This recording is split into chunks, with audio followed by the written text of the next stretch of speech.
Greetings and salutations, fellow Earthlings and friends at Caribbean Girls Hacked. I come to you from the future. I was the first Jamaican on the moon back in 2036 when I went to set up the first Space Goodwill Games. It was quite a ride and a very long story, but let me tell you a piece of how it began. I am Dr. Claire Nelson, a futurist, sustainability engineer, social entrepreneur, and storyteller. Yes, I have 4 jobs. Being a Caribbean immigrant in America, I have to have at least 4 jobs. Now, back in my day in 1976, when I started engineering school at University of Buffalo, I had no support system. So it is quite good that today there are organizations and movements like Caribbean Girls Hacked that exist to help accelerate the growth of women in STEM, in engineering. Because back in my day in engineering school, I was the only Black woman and it was a lone road. I tell you the truth, I cried at times, either because of the brutal cold of Buffalo or because I was being ignored when I did venture into the math lab to ask for help. But I persevered. And in fact, I started my own help group of foreign students, like the guys from Iran and Venezuela and Nigeria. Another challenge I had was my very severe stutter. And so I did not speak because it took me too long to say what I wanted to say, and I did not want to be either laughed at or pitied.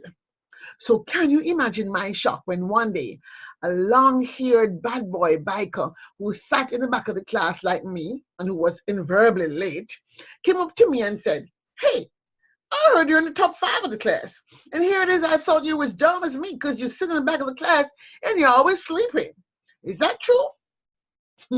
To which I replied, I have no idea.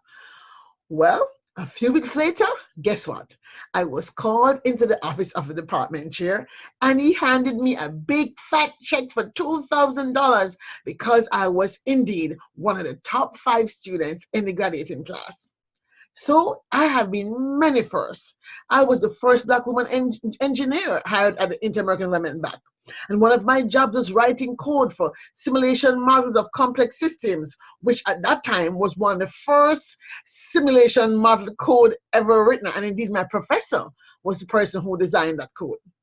It was not easy, and I was often under pressure, but I persevered at what I called social re-engineering, using my industrial engineering skills wherever I was placed. I say this to tell you that the smart future we need demands you. We need a smart future, one that has sustainable systems, meaningful metrics, agile agents, robust resilience, and transformative technology. And that's where you come in. We need more bright young people, more bright young girls to enter careers in science, technology, engineering, and math.